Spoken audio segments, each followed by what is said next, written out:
Welcome to Be a Voice. I'm Brick Carpenter, and this is Usula Media. Thanks for joining us today.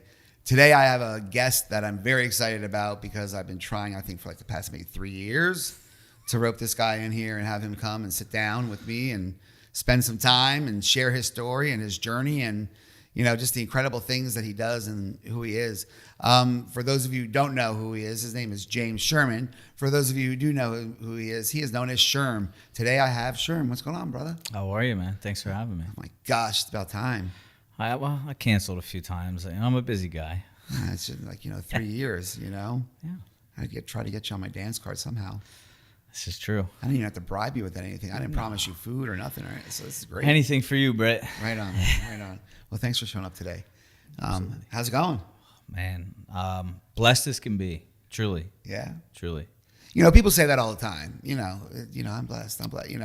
But certain people say it and they mean it. And you just said, truly. Yeah. And that's interesting because it's sort of a good segue into, well, first of all, like I know who you are and, I admire and love the hell out of you. But who are you, Sherm? Who is James Sherman? Do a little Cliff Notes version and we'll peel out the rest. Yeah. The Cliff Notes, I guess, is I'm a kid I'm not a kid anymore, but I'm a kid who grew up to. You're still a kid. Yeah, I am. I'm 33 this month. So, but I grew up in a household, 2 parents who were heroin addicts and, told myself I would never choose that life, right? And fast forward, 15, 20 years later, I'm, addicted to heroin, homeless in Kensington, freshly out of the military, didn't really have a clue about life. And 4 years in recovery now, I'm truly blessed to see a different life, different side of things. 4 years. Yeah, Has it been that long now? Yeah, January was 4. That's awesome. Congratulations. Thanks, man. It's been cool to watch your journey. I appreciate it. It's been cool to see you evolve. And it's interesting because we talk about that. Like, it is an evolution. I don't think people realize that when you go into recovery and you start your recovery journey, people are always like, oh my gosh, you're the person that you were. No, you're never the person you were before. It's really not, because if you were, you'd be right back where you started.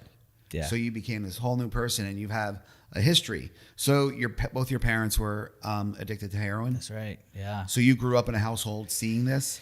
Yeah. I think when I think about my childhood, even as young as like 6 or 7, I remember seeing, tie-offs on the ground, little orange caps, which at the time as a kid, you maybe not put 2 and 2 together, but the older you get, you kind of just like, wow, I was in the thick of it. It was right there in your house. Yes, it was. Yeah, Did you ever visually see it? Did you see that happening or occurring? Yeah, even as real young, I can remember, parents slumped over, syringes around. I think that young, I went into the foster care system at 9. So I think, 6, 7, 8, I was so young that I didn't really know what it was yet. I knew life was chaotic. Dad was in and out of the house, in and out of prison. Oldest brother was pretty fed up with how life was, but I didn't understand yet. That came later. Well, at 6, 7, 8, I mean, it's hard. How do you even understand turning 33 sometimes, you know? So that, let alone that young to process what's going on, you're sort of just, like a little head spinning, It's not the same as Johnny or Susie's house, and I'm not sure why, but this is different. It is. And then you went into foster care at the age of 9? Yeah, I was fortunate both of my brothers came with me. We all went to the same foster care system, which was nice because... How old are your brothers? 3 years apart, so 3, 3, 3. So my oldest one's 6 years older than me, and my middle brother's 3 years older than me. Oh, okay, so you're the youngest. Yeah. You're the baby. I'm the baby. So they took care of you, you were all able to go together? Yeah, so we went together. My oldest brother, Dante, chose to stay in foster care until he was 18 because he was 15 or so when it happened. But me and my brother Tony were adopted by the Sherman family. So, everyone knows me as Sherm. That's actually not my birth name, which is interesting. But the Shermans, beautiful family, great family. Love my mom to death. Took me in and adopted me. So your nickname was a given name then? Yeah. So my last name at birth was Cardella. I'm Irish and Italian. Well, it's interesting because when you said Dante, I'm like, well, where does Sherman fit into Dante? I know. When the minute you said that, I'm like, that's an interesting name. I know. Okay, so all right, and where were you born and raised? So I was born in Detroit. I grew up all over Michigan. Born in Detroit, moved up north. Lived up there with my birth parents, was adopted up north, and I ended up going to a boarding school in Battle Creek, and had family still in Livonia, Southfield, so pretty much all over Michigan, but north is where well. Yeah, okay. Oh, yeah. I have a friend that lived there, and Nice. great little area. It is. It's interesting, Yeah. different. Yeah. So you went to Battle Creek. So was that a military school? Yeah. So that's kind of when it started for me as far as addiction is concerned, I think back like 12, 13, 14, having my first alcoholic beverages, drinking, liking the way I felt, and it just progressed, right? So you were that young, 12, Yeah. 13? I think 13 was my first drink. Okay. Yeah, and it progressed, tried my first opioid at 15, 16, and 16, getting in a lot of trouble with the law as far as, kid stuff, breaking, entering, graffiti, whatnot, and mom approaches me and says, hey, I want you to go to this program. It's called the Michigan Youth Challenge Academy, and I remember like kicking and screaming, like, I'm not going. And she said, just go to the orientation. If you don't like it, you don't have to go. And I went, and that place, they really made me feel like you're not man enough to make it through my program. It worked, the reverse psychology on young 16-year-old Gaslit you into it. It worked, and I went, and I Right did it. on. And it was a 22-week long program, military oriented. And that's why you went, because you were like, you're not going to tell me I'm not going to succeed. That's how it started, yeah. And when I got there, oh man, I wanted to leave so many times. I think that was the first accomplishment of my life. So was it like a teen challenge? Is that what it Yeah, was? pretty much. So I left there with a GED, some college credits, which was enough at the time to get into the military, and that's when I went to the Air Force. You were in the Air Force? I had 4 years. Sick. So in this teen challenge, youth challenge, what was it called? Yeah, Michigan Youth Challenge Michigan. Academy. Where was it? It's in Battle Creek, Michigan, and it's on a National Guard and reservation old air base. So it's, really military style. You're living in the dorms, you're marching around campus, you're wearing BDUs, you're shining your boots. It was the real deal, man. And that was how old? 16. So 16. I got out of there December, turned 17 in May. So about 6 months. 6 months. Did you drink in those 6 months? Not at the place. No. Oh, when I came home. When you came home from there? Yeah. When I you came home. You went back to those? Yes. Which is a great just point in general about recovery, right? And support. And, Yeah. I thought that place would change me. So did my family. And I came out and linked right back up with the same friends, same girls, same groups. And I was back smoking weed, experimenting with pills. I think that's how I ended up going in the military. Mom had had enough, and she pretty much said, hey, you're not living under my roof without a job or going to college or something like that. And I said, I guess I'll go in the military. It's interesting because when you said mom, like, we talk about it a lot. We talk about how people forget that families are affected by this more so than sometimes the person that's going through it, because the person going through it sometimes oblivious and whatever. But to have your mother do this, and this was your not even biological mother, this was your adopted mother at the age of 9, and this is now 3 years into this, where some people just throw their hands up and be like, Absolutely. I'm done. Absolutely. And she was like, no, you're doing this. Yeah, wonderful woman, man. Anita Sherman, I love her to death. She's Still in Michigan? yep, still in Michigan. I haven't seen her in probably a year and a half now. Or the last time I saw her, she came out here, and Do you call her mom or Anita? call her mom. She's your mom? I know my biological mom. We talked briefly, and the mutual respect is there. She's like, hey, Anita raised you. She's a wonderful woman, and I feel the same way. She earned that title, right? So your mom's doing well? Your biological mom? My biological mom is doing well. Right on. Dad is a little iffy. Yeah. Hey, Yeah. you got 1 out of 2. That's Absolutely. all right. It's beautiful, That's good. Yeah. And there's a relationship but you also have that. Yeah. So so you got out of there at 17 Yeah. and Went to the military. Air Force. Where did Air they take Force. you? Where did they take you in the Air Force? So I started out in San Antonio, Texas. All right. I was there for about 6 months, and listen, that's how I got up to the East Coast. I was stationed at McGuire Air Force Base over in Jersey.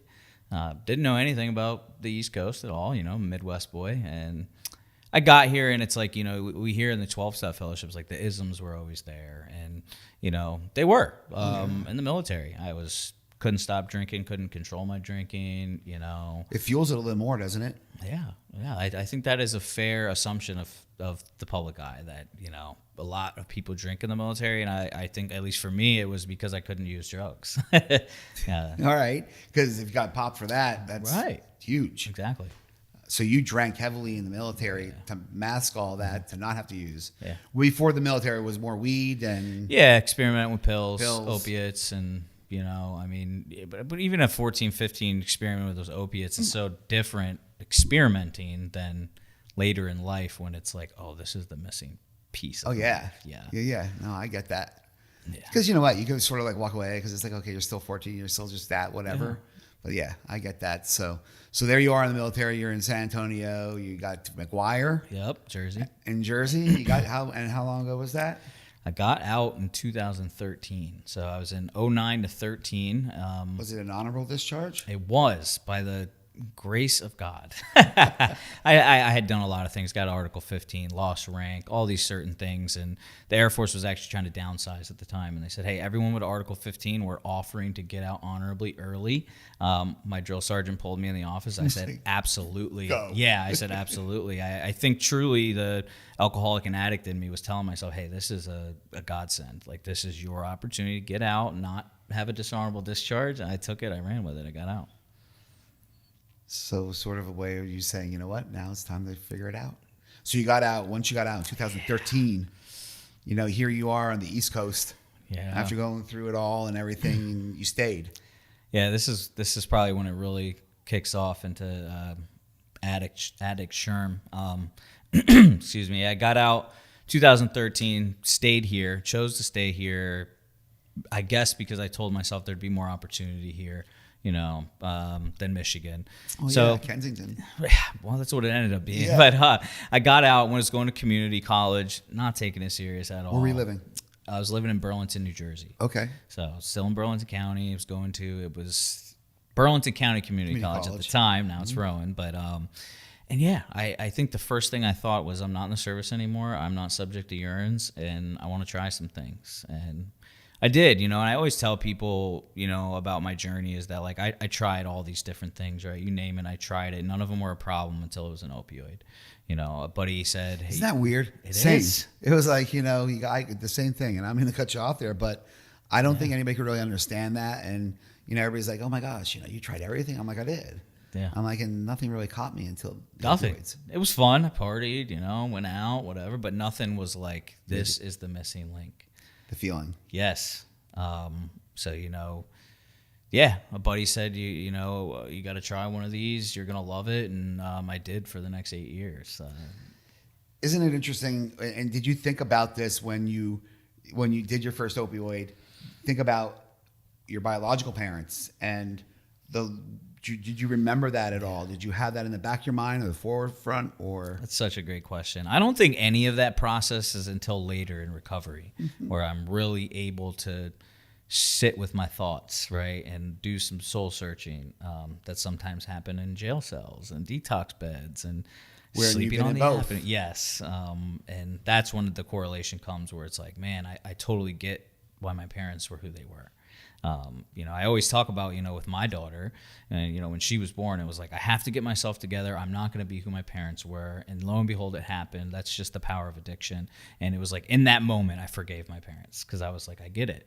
I get it now. It's not that they had a lack of love for me. It's that their substance use disorder was strong. They had a lack of love for themselves, the same as you and I Yes. and everybody else that goes through this. And I was talking to a friend about this the other day, and I think people tend to forget about that. Yeah. That it's, the reason I asked that question was because that's probably part of the trauma that triggers you into the substance use disorder, into the disease, because it is a disease as you've come to realize in many forms. How old's your daughter? About to be 7. About to be 7. Yeah. And you see her now and everything? Yeah, we just went to the Phillies game, her first Phillies game the other night. It was her first Phillies game? Her first Phillies game. Oh my gosh. Did you behave during the game? Yeah, Because you are like... I did. I even allowed us to leave in the 7th, which doesn't happen often. She was getting antsy, but... it was a night game. Yeah, it was a night game. But, yeah, man, I love that you touched on the lack of love because I can't feel enough for how true that is. I think when I think of my addiction and, my almost 2 years of homelessness and, no desire to live. That's what it boiled down to. So how does and Sherman, this is a lot to unpeel in the time we have, because you have to come back because of the fact that it's going to be a lot to. But here you were, you had this loving family that took you in. You went to this school that sort of straightened you out a little bit, and then you went to the Air Force where you had more free reign and discovered alcohol was a lot easier than what drugs were, and sometimes a little more cheaper. Yeah. And it was easier waking up with a hangover than sometimes waking up, or maybe not waking up from something else. You were over there. You were going to community college. How did you end up then homeless? Yeah. I'm going to jump right to that. You're right. It is a lot to unpack. This is a ton. And I'll send you my bill for the therapy, but it's cool, man. No, I could touch the basis is that, my opioid addiction took me all the places it takes everyone. All my nevers came true. I thought I could maintain as long as I wasn't homeless, or I could maintain as long as I kept a job, or, as long as I wasn't stealing from people, or, I could do pills, but it's never going to be heroin. All the stipulations I put on my addiction, eventually all went out the window. So I think Kensington became home when I found out how cheap drugs were, how easy they were to access. Accessible. Very accessible. I'll never forget somebody putting me on to like Kensington for the first time, and I was just mind blown. Coming from the Midwest, you need to know somebody and call somebody, and to see how open air drug market works was just crazy to me. And I think, like many other people who live in the counties or the suburbs, it becomes a point where it's like, is it worth coming down and copying and going back home and coming down and it's just, hey, I'm just gonna stay. And I always say, I remember that first night, like being out here all night and like, not really knowing where should I sleep, like where's safe, and like realizing there is no safe. And I think, you touched on that lack of love, and that's kind of, in the back of my mind at the same time is, hey, you know what? I don't deserve any more than these people that are sleeping on the street. So I'm just going to become one. And it happens that quick. And at the time, did you have a place to go back to? So I didn't. Around the same month that I became homeless, I had been evicted for not paying my rent. I was in and out of rehabs, in and out of jail, on the run from probation. Landlords looking for me. So I was evicted on the 15th, and like towards the end of the month, I ended up homeless in Kensington. And you had been in treatment prior to this, in and out of treatment? In and out a few times. Yeah. Few times. Hate to say it, we all know, we're not unique. That's something very common, and which is sad to say, because that's what goes on. But in and out of jail. Yeah. And may I ask, like, was it just typical? Yeah, you definitely may ask, because I'm very passionate about criminally justice impacted people because of it. All of my criminal charges are stemmed from drug use. Stealing. Yeah. So all those boxes you checked real quick, like I'm never going to do that. I'm not going to do that. I'm not going to do that. Those boundaries you put on the usage or prior to, all went out the window. All of them. So stealing, go ahead. Yeah. It's so stealing, petty theft, distribution, felony possession. I think, at a point in my addiction too, I thought if I could sell the drugs, I could make enough money to do the drugs. And monkey can't sell bananas. I tried. So yeah, all my jail stays were directly correlated to my substance use. That's why in the early 2000s, I was the worst coke dealer ever. Because I'd be like, oh, you're coming over to buy. Why don't you stay for a little bit and we'll go through this whole rock? Let me do a couple. Yeah, exactly. And then, it's 2 a.m. Yeah. But so there you were in Kensington. First night, how old were you? So at that time, I would have been 25. Right at that age where our cognitive and our whole development is supposed to kick into overdrive. Yeah. There you were, where most people are out there seeking out that career job aspect and, that significant other with the white picket fence and 2.5 children. You actually made the conscious decision to just say fuck it all. I did. The daughter, probation, the family, none of it mattered. The only thing that mattered was one more. How am I going to get this next bag? How am I going to get this next money? That's all that mattered, And I think, like I said, none of that came till, we were talking about family earlier. None of that came until my recovery, that I realized how much I put my family through, Because, and I want people to know this, and I say this all the time, because as a person that went through active addiction for 30 years of his life, we're selfish. We are. If we weren't selfish, we wouldn't have been on the streets. We wouldn't have left people behind. We wouldn't be worried about our next fix. Right. You know what I'm saying? It's all those things. I think we are. People will dispute it and say you shouldn't say that, but the brutality and the reality of it is we are. No, we are. So. And I think, my shot at recovery came from other people loving me, right? You hear that too, right? Love them till they love themselves. And that's my story. I entered recovery with nothing but the clothes on my back. Out of a jail cell. Did you have shoes on your feet? I did. I had literally one outfit, no phone, didn't even have a toothbrush. I don't say that to brag. That's the harsh reality. What's going on? Not even a mile from here. Absolutely. And a mile from here is where you were. It is. And you were there for how many years? How long? Almost 2 years. 2 years homeless. Yeah, 18 months of it was straight. The last 6 months there, this was all during the pandemic. So it's like I tried rehab, left rehab. I'm a vet, so I go down to the VA. I frequent the VA a lot. I'm in their 7th floor addiction unit, and then eventually locked up and put in jail. And that's kind of what broke the cycle.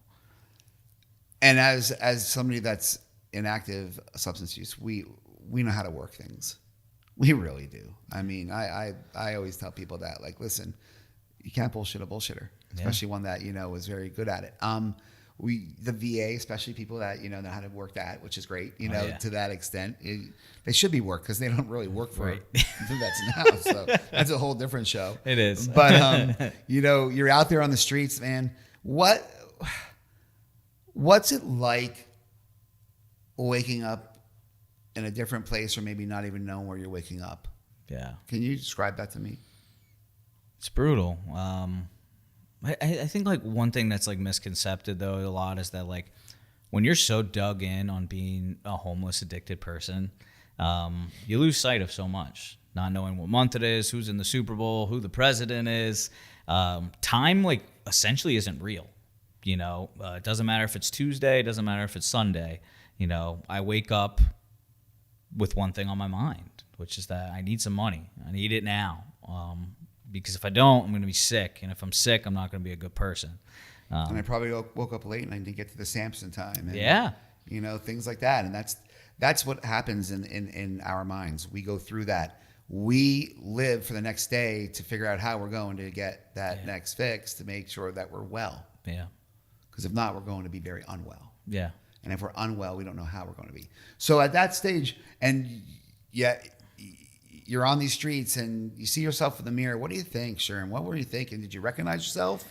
I think it at the end of the 2 years in a jail cell is when it finally happened. Where like I'm looking in the mirror, I can see my ribs. I'm 110 pounds. My hair was so long. I'm very transparent of who I was. Right, head lice, body lice. Wounds starting to develop from xylazine hitting the supply. You came into the end of that. I did. Well, the beginning of it. Right in the beginning. Of yes.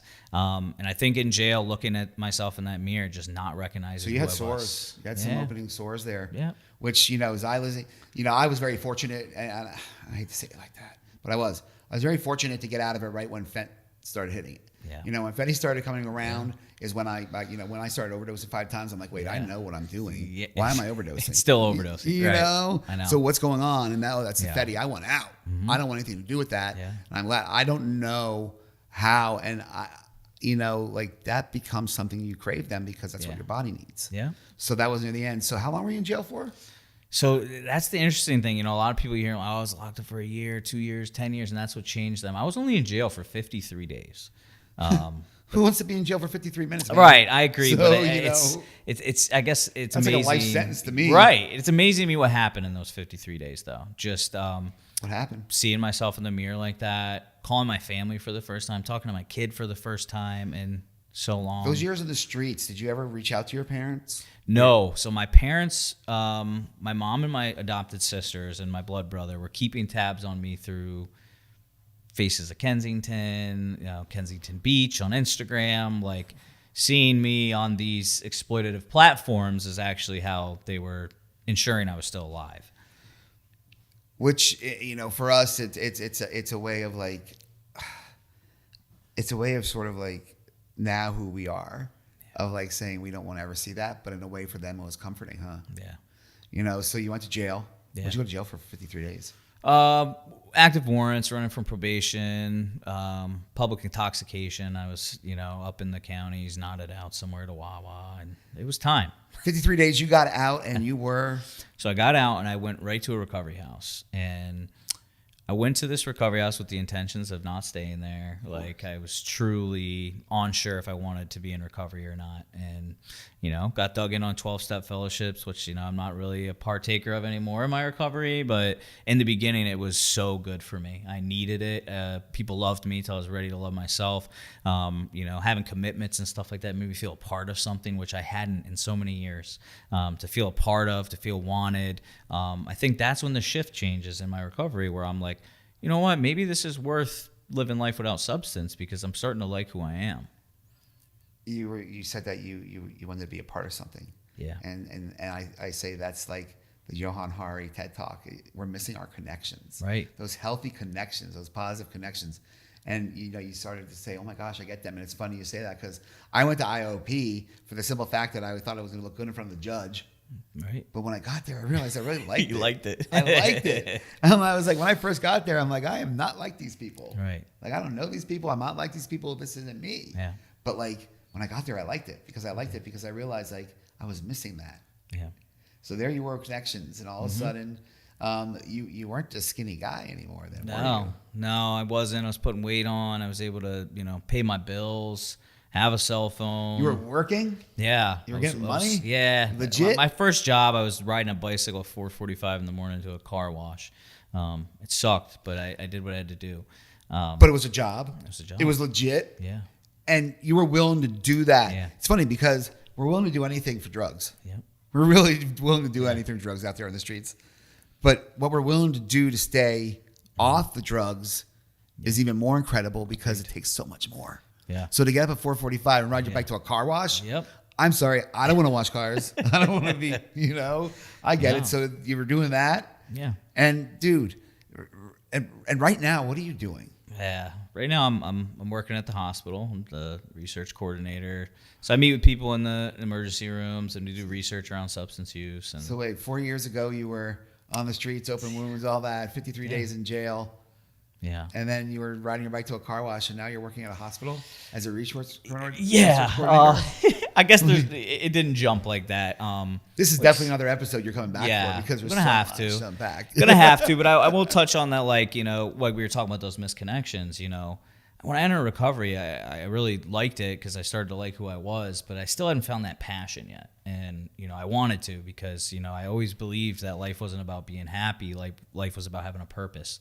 And then I went to my first outreach in Kensington, and I was, handing out food and supplies and harm reduction stuff to people I literally was sleeping on the concrete with in McPherson Square Park 6 months prior. And it hit me. It hit me, Brett, right in the heart, where I felt like this is what I need to be doing. I need to be giving back to people who are suffering what I did. So instead of potentially triggering you to say, you know what, I sort of missed that, this hits you to say, you know what, I want to make this better for them and continue on myself. So I talk about it, we turn our pain into purpose. Yes.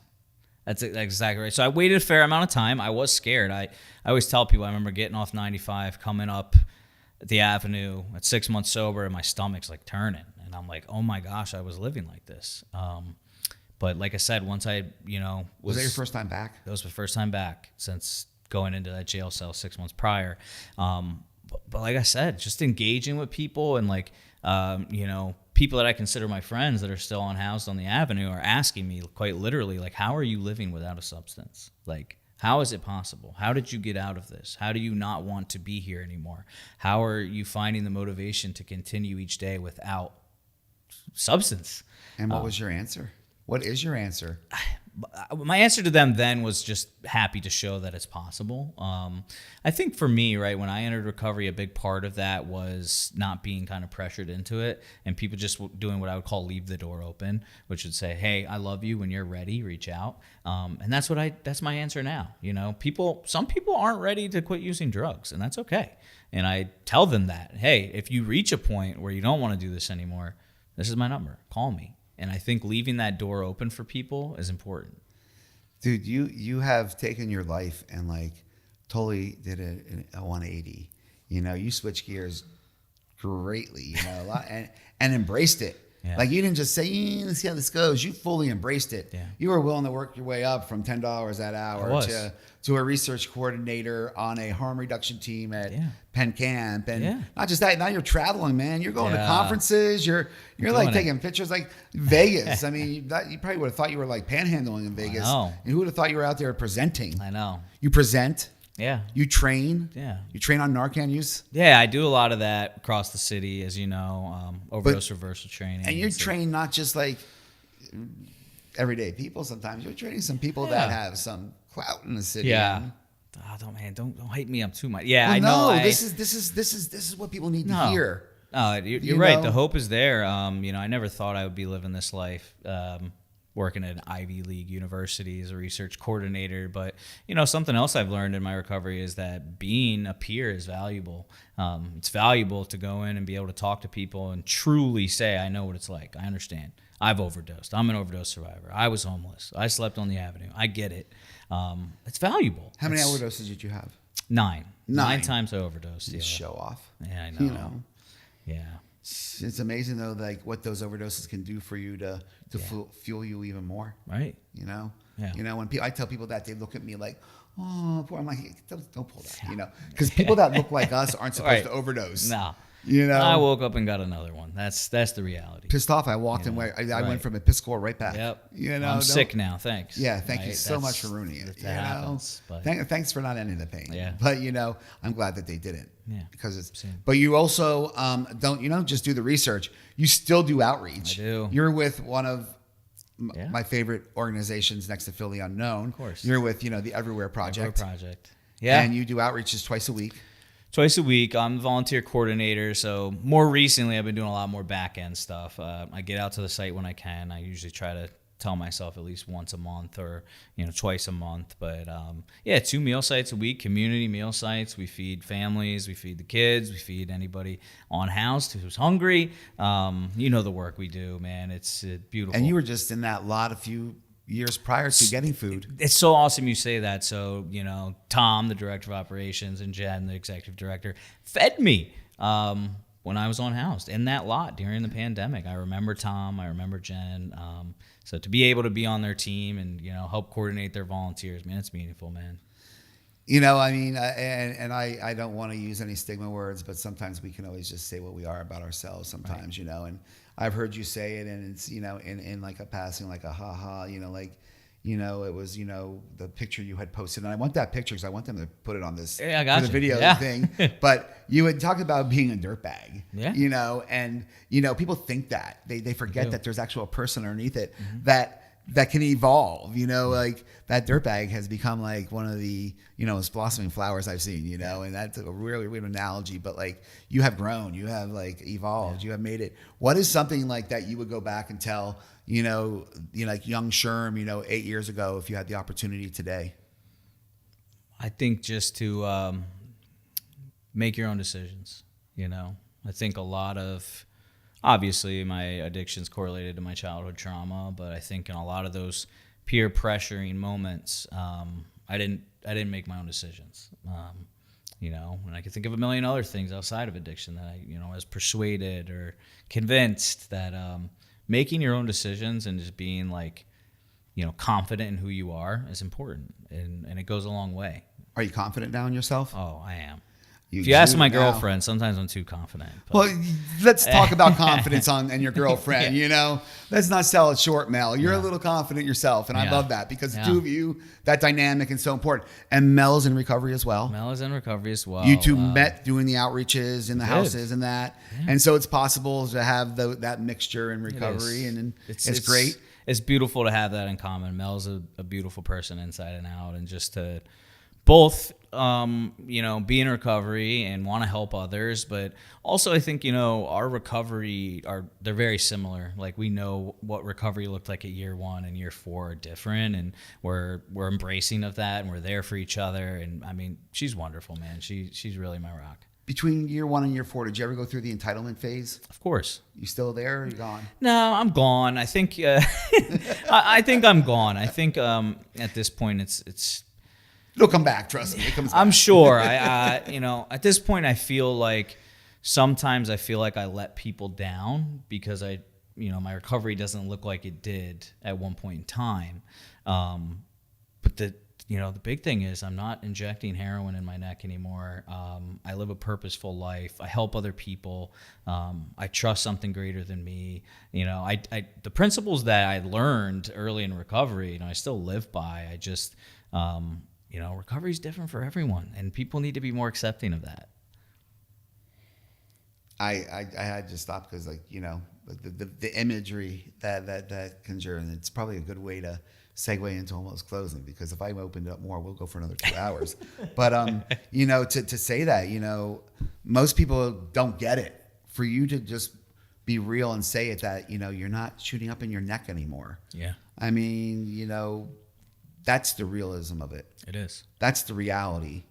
Any day that we don't pick up the needle, it's a win. What was that song? The Damage Done? Yeah. And it holds true. Yeah. And it caused damage, but it also, out of that damage, there came some really good stuff, huh? Yeah, it did. And I think the progression of recovery is great. In the beginning, something really little might be the win, and I think you grow, and, then it's not about just not using the substance anymore. It's about working on this and working on who you are, and, just really upholding your character and being confident. And, I think that my favorite thing about who I am in recovery is that I'm dependable. I show up for my family, my mom, my brother, my sponsor when he calls, other guys I've helped find recovery to, my job, just being dependable. My girlfriend, her family, they call me, I pick up the phone, and I'm dependable, and that feels good. Not just that, the dependable is the accountable part, and I also know that you have feelings now, and I know that for the simple fact, you don't want to let people down, like you said. I've experienced that with you, and sometimes I want to respond like, "Shut up, sure." I'm like, "It's cool, we're good, we're bro," But I see that, and that's a change in people. Because before you didn't have that type of feeling. No, I didn't. So, and I love the fact that you said recovery is different from everybody. We talk about that all the time. We preach that. Yes. It's so important. I don't use the word sober for people. Me either. I love that. Why? Sober and clean. I get them out of your vocabulary. It scares people. It does. And then it segregates people into different, realms, and it shouldn't be that. It really. And I used to use it. I was, Me too. I was very proud of the fact that I was abstinent based, right? But for maybe someone who's out there who isn't 100% abstinent, they're still using a certain substance and using it safely or moderately. I don't want them to feel excluded, because, for me, it's about living a life that isn't consumed with chaotic drug use. I love that. And that's what recovery is. That's awesome. That's a great place to stop. Just tell me real quick, Yeah. If somebody wants to volunteer with the Everywhere Project, get a hold of you since you're our volunteer coordinator. Yes. How would they get a hold of you? Yeah, so Sherm at everywhereproject.org. That's SHERM, everywhereproject.org. You can send me an email, or you can go on the website, everywhereproject.org. Under the RSVP tab, you can pick the date that you choose and sign up. Do they need to show up to volunteer, or are there other things they might be able to do for you? There's other things that we could have you do. We also, Wednesday and Saturday are the community meal sites, but we also have kit making over at our drop-in space at Jasper Studios. I think a lot of people don't realize when you go to an outreach, who prepares this stuff? And it's we need help. So kit making, they can come to. Always happy to give people hours if it's, whatever they need it for. And if they want to follow your personal journey, is there anywhere on social media they can do that for you, Sherman? Yeah, you can follow my LinkedIn, James Sherman. We can put it in the video or whatever. That's probably the one that I put out there the most, because it's my most professional journey. I mean, Facebook's fine too. And we didn't even get into professional journey because there's so much to that too. But It's great to see, and it's amazing to see, and I'm learning a lot. because you know me, I just sort of learn as we go, and that's it. And I learn from you, so thank you for that. Yeah. Well, And I want you coming back here, and you know we're gonna get another one in because there's a lot of dirt that we need to. There's a lot of stories to unpack, but unravel. I mean, listen, I can't thank you enough, not just for having me, Britt, but throughout the probably 3 years I've known you now. You've just been so supportive, whether it's a text message, liking a Facebook post, or offering me an opportunity like this. You've been doing this a lot longer than me. I look up to you as a respectable member of the community who's doing outreach and recovery stuff, and I appreciate that. Oh, man. You're going to make me cry. Nah, don't cry. Like a big baby here. That's another thing that sucks about recovery. You find feelings, emotions. man. You get feelings. They're legit. Back. It's bad. Yeah. But thank you for saying so, and the same to you. And I think that's really important to know that, the fellowship that is developed through this, that, I'll be honest with you, the two of us would never be sitting here if we didn't have that in common. Probably not. Never have any reason for it. So no offense, Right. but None I'm glad taken. we are, and I'm glad we are sitting here. I'm glad you are. People, you need to check out James Sherman. Check out Sherm. Show up at an outreach. Check out some of his trainings. You want some Narcan training, anything along those lines, reach out to this man. He will show it to you. There's videos out there that Sherm does that you can check them out as well. But thank you so much for showing up today. Yeah, happy to train anybody. You want to learn about the local drug supply, what's going on in it, how to use Narcan. You want to get involved, anything. Happy to help. And that's what we need. Please and thank you, brother. Beautiful. Thanks, Brett. Everybody out there, remember, whatever it is you stand for, be a voice. This is Britt Carpenter on Usula Media. Have a great rest of your day.